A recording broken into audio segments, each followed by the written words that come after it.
Dia adalah wanita paling tenang yang pernah saya temui. Mala menarik sebuah troli, memutar, dan menurunkan posisi kepala Dagini. Memakai sarung tangan, lalu mengambil sebuah pisau.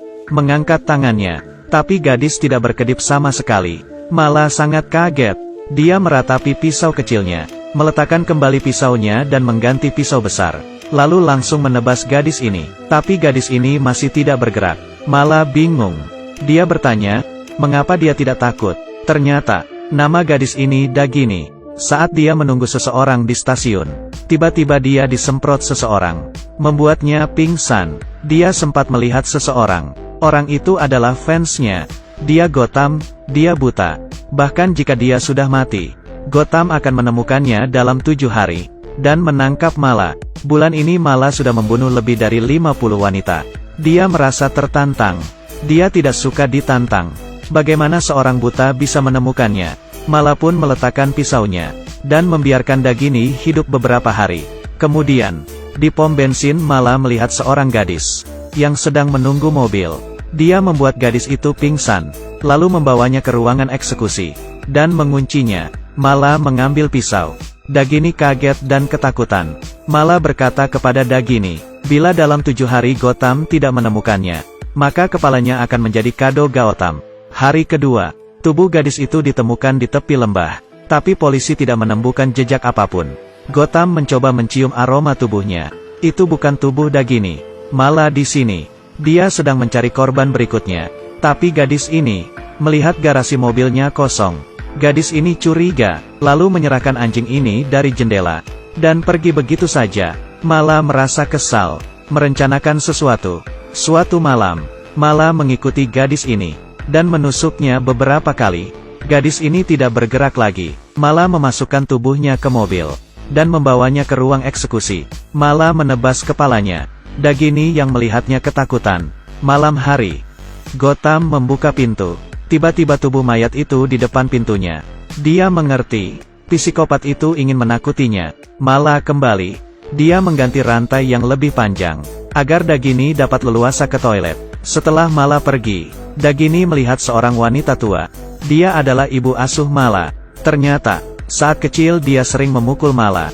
Mala menjadi trauma, dan membuatnya seperti sekarang, di tempat Gotham. Karena dia melihat 2 tubuh mayat, dia pun menemukan petunjuk.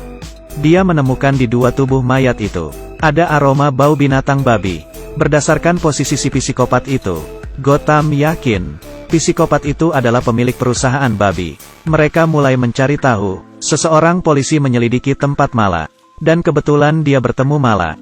Polisi yang tidak curiga, disuntik hingga pingsan. Mala membawanya ke ruangan eksekusi, menarik troli pisau, mengambil 1 pisau. Dagini menangis di pojok. Waktu tersisa hanya 2 hari. Mala yang kesal, mendatangi rumah Gotham.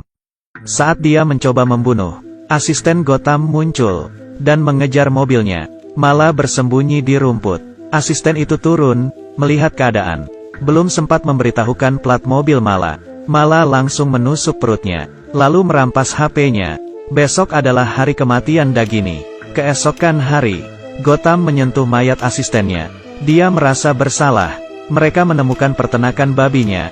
Waktu tersisa sedikit, mencoba mengenali peta itu. Kamala memberi petunjuk. Gotham bertugas mengemudi. Mereka pergi menyelamatkan Dagini. Dagini dikunci di atas kasur eksekusi. Mala menurunkan kepala Dagini, mengangkat tangannya. Tiba-tiba alarm berbunyi, membuatnya sangat marah, dan berlari keluar dari ruangan. Ternyata itu ulah Gotham. Mala melihat Gotham, lalu berteriak keras, berlari ke arah Gotham, dan tiba-tiba listrik padam. Mala seperti orang buta. Dia menebas seperti orang gila. Tidak ada cahaya sama sekali.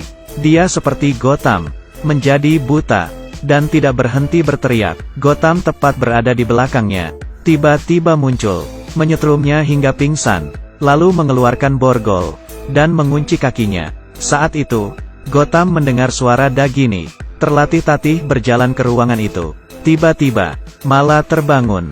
Gotham membuka ikatan Dagini, dan berhasil menyelamatkannya. Kemudian Mala muncul, dengan amarah mendekati mereka. Mereka pun dengan cepat kabur. Tiba-tiba, Mala mengemis kepada mereka. Jangan tinggalkan dia sendiri. Dagini terhenti, dan merasa kasihan. Ternyata malah membunuh gadis-gadis itu. Karena dari kecil dia selalu dihukum oleh ibu asuhnya, membuatnya trauma saat dewasa. Setiap dia membunuh, dia akan meminta ibu asuhnya untuk menghukumnya. Jadi dia menggunakan alasan membunuh, agar melimpahkan dosanya ke ibu asuhnya. Kemudian meminta pengampunan. Malah menganggap Dagini adalah ibu asuhnya. Dia ingin Dagini menghukumnya sekali. Tapi Dagini tidak melakukannya. Dia malah meninggalkan kunci borgol.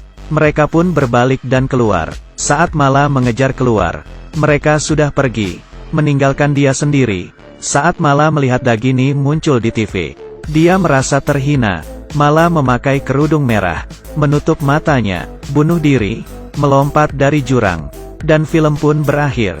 Walaupun ceritanya gila, tapi masih logika. Semua ada alasannya. Dimanapun Anda berada, hargai kehidupan Anda, cintai hidupmu.